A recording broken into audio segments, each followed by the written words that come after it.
Good evening, everyone. Welcome to Ravus Academy, Hyderabad. Today's important current affairs. Number one, we have. So, NASA plans to build a nuclear reactor. So, here, NASA plans to build a nuclear reactor on moon. So moon పైన ఏదన్నా machine ఉంటే మనం ఏమంటున్నాం lunar machines అంటాం. Lunar machines. So lunar machines అయిపోయాయి. ఇప్పుడు వచ్చేసి ఏంటంటే NASA plans to build a nuclear reactor on moon. So moon పైన ఒక న్యూక్లియర్ రియాక్టర్ బిల్డ్ చేయాలి అనుకుంటున్నది ఎవరు అంటే నాసా, అమెరికాకు సంబంధించిన NASA. So NASA plans to build a nuclear reactor on moon by 2030. So వీళ్ళ టార్గెట్ ఏంటి? టార్గెట్ వచ్చేసి 2030. So by 2030 NASA wants to build a nuclear reactor on the moon. So చంద్రుని ఉపరితలంపై శాశ్వత మానవ ఉనికిని స్థాపించే లక్ష్యంతో 2030 నాటికి చంద్రుడిపై అణు రియాక్టర్ని నిర్మించాలనే ప్రణాళికలను నాసా వేగవంతం చేస్తుంది. So NASA's target is to build nuclear reactor on the moon by 2030. So అదే Russia and China. So Russia and China's target ఏంటి అంటే they want to build their nuclear reactors on moon by 2035. So 2035 వరకు moon పైన nuclear రియాక్టర్స్ని construction చేయాలి అనుకున్న plan ఎవరిది? Russia and China. But NASA well advanced, వాళ్ళు వచ్చేసి by 2030 they want to build their nuclear reactor over moon. So ఇక్కడ ఏంటంటే NASA ఏంటి? అమెరికాకు సంబంధించింది. సో ఇండియాకు ఇస్రో ఎలాగో నాసా, అమెరికాకు NASA same. So NASA full form ఏంటి మనకు? NASA stands for national aeronautics and space administration. National aeronautics and space administration వచ్చేసి యుఎస్ఏకి సంబంధించిన స్పేస్ ఏజెన్సీ. ఇండియాకు మనకు ఇస్రో ఎలాగ ఉంటుందో యుఎస్ఏకు నాసా. సో ఈ నాసా ఫుల్ ఫామ్ వచ్చేసి మనకు ప్రీవియస్లో గ్రూప్ 1లో అడిగిన ఒక bit. So NASA stands for national aeronautics space administration. NASA was started on 1st October 1958. So సింపుల్గా ఏంటి? నాసా టార్గెట్ వచ్చేసి by 2030 NASA wants to build their nuclear reactor over the moon. So second we have very important topic that is related to the climate change. So climate change. So previous క్లాసెస్లో మనం discuss చేసింది ఏంటి? Climate change గురించి. ఇజ్రాయెల్కి సంబంధించిన see వచ్చేసి red కలర్లోకి మారింది అని డిస్కస్ చేస్తాం. Melting of glaciers, cloud burst, flash floods, earthquakes, అదేవిధంగా సునామీ వార్నింగ్స్, వాల్కనో ఎరప్షన్స్, ఇలాంటివన్నీ మనకి ఏంటి అంటే డిజాస్టర్ మేనేజ్మెంట్లో, జనరల్ స్టడీస్లో, ఎగ్జామినేషన్లో మనకు చాలా ఇంపార్టెంట్. సో అందులో భాగంగా టుడేస్ టాపిక్ వచ్చేసి ఏంటంటే melting of glacier.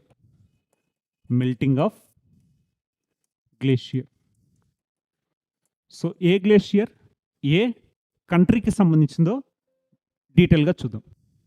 So here we have Perito Moreno. So Perito Moreno, the Perito Moreno glacier, once known for its stability, is now experiencing significant melting and retreat due to the climate change. So primary reason ఏంటి? Climate change. Due to the climate change the Perito Moreno Glacier of Argentina is experiencing significant melting. So since 2020 it is experiencing significant melting. So Argentina కు సంబంధించిన Perito Moreno Glacier is experiencing significant melting since 2020. So Perito Moreno Glacier అర్జెంటీనాలోని Patagonia ప్రాంతంలో ఉంది. ఇది ఒకప్పుడు స్థిరంగా ఉన్నట్లు కనిపించే గ్లేషియర్, కానీ ఇప్పుడు వేగంగా కరుగుతున్న నివేదికలు సూచిస్తున్నాయి 2020 నుంచి ఈ గ్లేషియర్ కరగడం వేగవంతమైంది. గ్లోబల్ వార్మింగ్ కారణంగా ఇతర గ్లేషియర్లతో పాటు ఇది కూడా కరుగుతోంది. సో మంచు పలకం కరగడం. So glacier melting due to the climate change. So primary reason ఏంటి మనకు? Climate change. So next Apache helicopters. Apache helicopters. So India is importing significant machineries లేకపోతే మనకు వార్ రిలేటెడ్ ఐటమ్స్. ఎగ్జాంపుల్ మనకి ఏంటంటే హెలికాప్టర్స్ కానీ, మిజైల్స్ కానీ, missile systems కానీ, ఇవన్నీ India is importing from other countries. అందులో భాగంగా అమెరికాకు సంబంధించిన Apache helicopters. So here Boeing delivers. So Boeing అనేది company. Boeing delivers 3 Apache choppers అంటే helicopters. So Apache helicopters. Apache helicopters. So Boeing delivers 3 Apache helicopters to Indian army. So India is importing Apache helicopters from America. So the Indian Army has received the first 3 Apache AH-64E attack helicopters from the United States. So United states నుంచి మనం import చేసుకుంటుంది ఏంటి అంటే Apache helicopters. అందులో భాగంగా మనకేంటి, so first 3 వచ్చేసి వాళ్ళు డెలివరీ చేయడం చూసాం. సో భారత సైన్యం అమెరికా నుండి మొదటి 3 అపాచీ AH-64E దాడి హెలికాప్టర్లను అందుకుంది. ఈ హెలికాప్టర్లు ఉత్తరప్రదేశ్లోని హిండన్ ఎయిర్ బేస్కు చేరుకున్నాయి. 6 అపాచీ హెలికాప్టర్ల కోసం 2020లో మొత్తం ఎంత ఒప్పందం జరిగింది? 6. సో 6 అపాచీ హెలికాప్టర్ల కోసం 2020లో సంతకం చేయబడిన $600 మిలియన్ పెద్ద ఒప్పందంలో ఈ డెలివరీ ఒక భాగం. 3 హెలికాప్టర్లు 2025 చివరి నాటికి డెలివరీ అవుతాయి అని భావిస్తున్నారు. సో 2020లో ఒప్పందం ఎవరెవరి మధ్య జరిగింది? USA, ఇండియా మధ్య జరిగిన ఒప్పందం. మొత్తం ఎన్ని? 6 అపాచీ హెలికాప్టర్స్. సో ఇప్పుడు వచ్చేసి మనకు 3 డెలివరీ చేయడం జరిగింది. బై ఎండ్ ఆఫ్ 2025 రిమైనింగ్ 3 వస్తాయి అని చెప్పేసి వీళ్ళు భావించడం జరుగుతుంది. ఇక్కడ Apache helicopters India is importing from USA నుంచి ఇంపోర్ట్ చేసుకుంటుంది Apache helicopters. So earlier Russia నుంచి ఇండియా ఇంపోర్ట్ చేసుకునేది ఏంటి? ఎగ్జాంపుల్ S-400 మిజైల్ సిస్టమ్స్ని మనం రష్యా నుంచి ఇంపోర్ట్ చేసుకోవడం చూసాం. S-400. అదే మనం ఇండియాకి వచ్చిన తర్వాత వాటి పేరు ఏమైంది? సుదర్శన చక్రాగా మార్చడం చూసాం. So next we have Khelo India games. Khelo India games. So Khelo India games. So as a part of Khelo India games, so first ever water sports festival. So first ever Khelo India's water sports festival is going to held ఎక్కడ? Dal lake, Srinagar. So శ్రీనగర్కి సంబంధించిన dal lake దగ్గర ఈ event జరగబోతుంది. So first కాబట్టి మనకి ఏంటి అంటే as a superlative. So superlatives ఎప్పుడు మనకి ఎగ్జామినేషన్లో చాలా ఇంపార్టెంట్. సో అందులో భాగంగా సో మొట్టమొదటి Khelo India water sports festival iconic Dal సరస్సును కొత్త రూపంలో ఆవిష్కరించడానికి సిద్ధంగా ఉంది. Because for the first time water sports festival జరుగుతుంది. ఆగస్టు 21 నుంచి 23 వరకు దాల్ సరస్సు తన తొలి ప్రధాన జాతీయ స్థాయి ఓపెన్ పోటీ అయిన వాటర్ గేమ్స్ను నిర్వహించబోతుంది. జమ్మూ మరియు కాశ్మీర్ క్రీడా గమ్యస్థానంగా ఎదగాలనే తపనకు ఇది పెద్ద పీఠం వేస్తుంది. So here first ever Khelo India water sports festival is being hosted at Dal lake in Srinagar. So మనం ప్రీవియస్ క్లాసెస్లో డిస్కస్ చేసింది ఏంటి? Khelo India games. So Khelo India గేమ్స్లో for the first time water sports festival ఎక్కడ జరగబోతుంది? దాల్ లేక్ శ్రీనగర్ దగ్గర జరగబోతుంది. అదేవిధంగా ప్రీవియస్ క్లాసెస్లో మనం డిస్కస్ చేసింది ఏంటి? ఖేలో ఇండియా అస్మిత గేమ్స్ అంటే ఏంటి? Exclusively for girls and women. So separate sports leagues to the women and girls వచ్చేసి మనకేంటి ఖేలో ఇండియా అస్మిత. అందులో భాగంగా మనం చూసిందేంటి సెపరేట్ ఫుట్బాల్ లీగ్స్ కానీ, హాకీ లీగ్స్ కానీ ఎక్సెట్రా. సో టుడేస్ క్లాస్‌లో మనం ఏంటి first ever Khelo India water sports festival ఎక్కడ జరుగుతుంది మనకు? Dal lake, Srinagar. So next we have production of milk. Recent న్యూస్‌లో ఉన్న ఒక ర్యాంకింగ్స్ వచ్చేసి production of milk.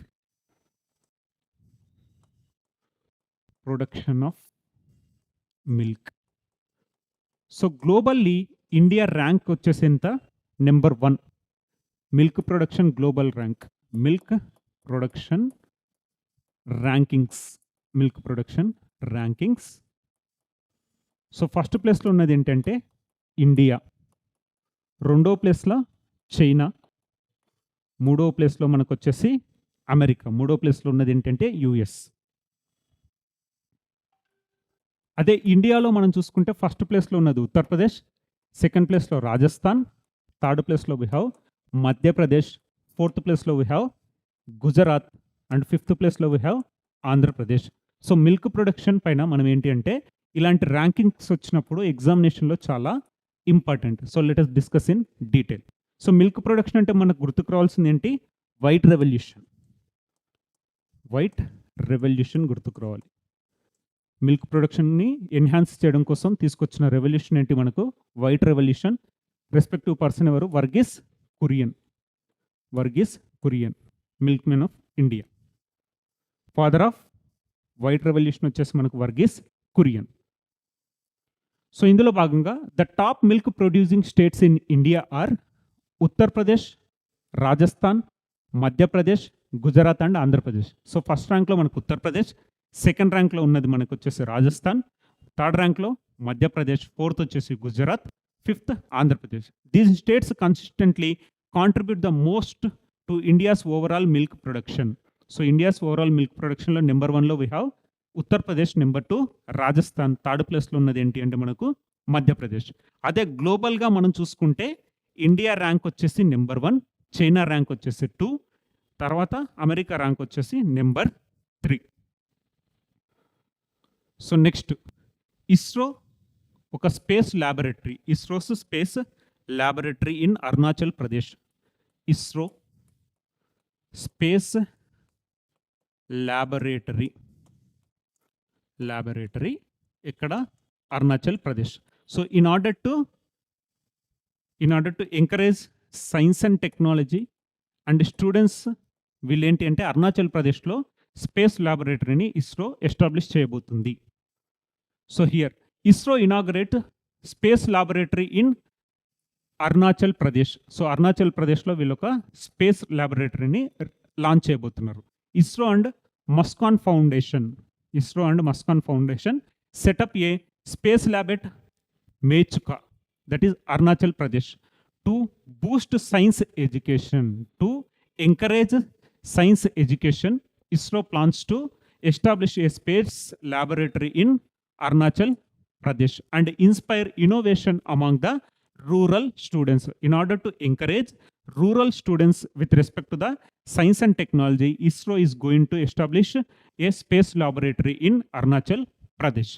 So Arunachal Pradesh మారుమూల జిల్లాల్లో అంతరిక్ష ప్రయోగశాలను ప్రారంభించిన ఇస్రో గ్రామీణ విద్యార్థులలో సైన్స్ విద్యను ప్రోత్సహించడానికి మరియు ఆవిష్కరణలను ప్రేరేపించడానికి ఇస్రో మరియు ముస్కాన్ ఫౌండేషన్ అరుణాచల్ ప్రదేశ్లోని మెచుకాలో ఒక అంతరిక్ష ప్రయోగశాలను ఏర్పాటు చేశాయి. సో ఇక్కడ అరుణాచల్ ప్రదేశ్లో ఎవరు అంటే ఇస్రో, ఇండియాకు సంబంధించిన స్పేస్ ఏజెన్సీ వచ్చేసి ఇస్రో. సో ఇంతకుముందుకు మనం నాసా ఏ విధంగా అమెరికాకు సంబంధించిందో ఇండియాకు సంబంధించింది ఏంటంటే ఇస్రో. సో ప్రీవియస్ క్లాసెస్లో ఏంటి, ఇస్రో ఎస్టాబ్లిష్డ్ హోప్ స్టేషన్ ఇక్కడ లదాఖ్లో ఒక హోప్ స్టేషన్ని ఎస్టాబ్లిష్ చేసింది ఇక్కడ Ladakh.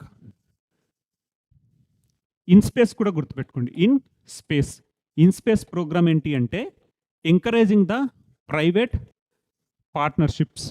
So it is a bridge between private sector and ఇస్రోకు మరియు ఈ ప్రైవేట్ సెక్టర్ స్టార్టప్స్కి ఒక వారధి లాంటిదే ప్రోగ్రామ్ ఏంటి మనకు ఇన్స్పేస్ అనే ఒక programme. So next the president of Suriname. So సురినామ్కి సంబంధించిన ప్రెసిడెంట్ ఎందుకు ఇంపార్టెంట్ అంటే first women president of Suriname. So ఏ country? Suriname. So here the president of Suriname is Jennifer Geerlings Simons. పేరేంటి? Jennifer Geerlings Simons. Who was elected in July 2025. She is the first women to hold the office in Suriname. So సురినామ్కి సంబంధించిన మొదటి మహిళా అధ్యక్షురాలు కాబట్టి ఎగ్జామినేషన్లో మనకు important. పేరు వచ్చేసి Jennifer Geerlings Simons. So here Suriname అధ్యక్షురాలు జెనిఫర్ గీర్లింగ్స్ సైమన్స్. ఆమె జూలై 2025 ఎన్నికైనట్లు ప్రకటించారు. ఆమె సురినామ్లోని ఆ పదవి నిర్వహించిన మొదటి మహిళ. సో మనకేంటంటే పర్సన్స్ ఇన్ న్యూస్లో ఉన్న ప్రముఖులు వాళ్ళ గురించి కూడా ఎగ్జామినేషన్లో we can expect the questions. So రీసెంట్గా శిబు సోరెన్ గారు మరణించడం, సో అదేవిధంగా ఎవరికైనా అవార్డు రావడం, సో అలాంటివి ఏంటంటే persons in news. So another person, important person, తెలంగాణకు సంబంధించిన వెల్ది రేఖ. సో వెల్ది రేఖ.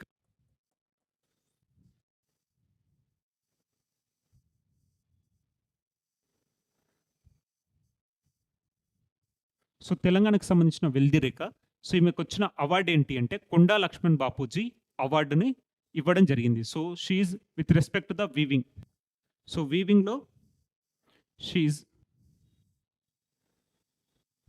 తెలంగాణ రాష్ట్ర స్థాయిలో అందించే ప్రతిష్టాత్మక కొండా లక్ష్మణ్ బాపూజీ అవార్డుకు వెల్ది రేఖ ఎన్నికయ్యారు. So Veldi Rekha is selected for Konda Laxman Bapuji award. So Telangana రాష్ట్రానికి సంబంధించిన అవార్డు ఏంటి? కొండా లక్ష్మణ్ బాపూజీ అవార్డు. సో ఎవరు ఎన్నికయ్యారు? వెల్ది రేఖ. సో వెల్ది రేఖ తెలంగాణలోని రాజన్న సిరిసిల్ల జిల్లాకు చెందిన చేనేత. నెక్స్ట్ ఆమె నేత నైపుణ్యానికి ప్రత్యేకించి పవిత్ర మాలలు మరియు రాజన్న సిరిపట్టు పట్టుచీరలపై ఆమె చేసిన పనికి గుర్తింపుగా పొందింది. So she famous for making the పవిత్ర మాలలు. సో మనకేంటి అంటే సాక్రెడ్ గార్లెండ్స్ ఉంటాయి కదండి, అలాంటివి. సో ఆమె చేసిన చేనేత రంగానికి ఆమె చేసిన కృషికి ప్రతిష్టాత్మక కొండా లక్ష్మణ్ బాపూజీ అవార్డును అందుకున్న మొదటి మహిళ. సో ఇక్కడ కూడా ఏంటంటే మొదటి మహిళ టు గెట్ ద అవార్డు పేరేంటి మనకు? Konda Laxman Bapuji award. So Veldi Rekha is handloom weaver from Telangana's Rajanna Sircilla. So she belongs to Telangana Rajanna Sircilla district and known for her skill in creating పవిత్ర మాలలు, that is sacred garlands. So మాలలు అంటే మనకేంటి? దండలు, పవిత్ర మాలలు. And silk saris. She is known for making పవిత్ర మాలలు and silk saris. She was the first women to receive the prestigious Konda Laxman Bapuji award for her work. So ఈ కొండా లక్ష్మణ్ బాపూజీ అవార్డును పొందిన మొదటి మహిళ ఎవరు అంటే మనకు Veldi Rekha. Her venture also provides employment opportunities for other women in the area. So సింపుల్గా వెల్ది రేఖ తెలంగాణకు సంబంధించి రాజన్న సిరిసిల్లకు సంబంధించిన ఒక చేనేత వర్కర్. ఆవిడ చేసింది ఏంటి అంటే షీ ఈజ్ నోన్ ఫర్ పవిత్ర మాలలు and preparation of silk saris. ఆమెకు వచ్చిన అవార్డు ఏంటి? కొండా లక్ష్మణ్ బాపూజీ అవార్డు రావడం చూసాం. సో ఇవ్వండి ఈరోజు న్యూస్లో ఉన్న important topics. Will meet again. Thank you.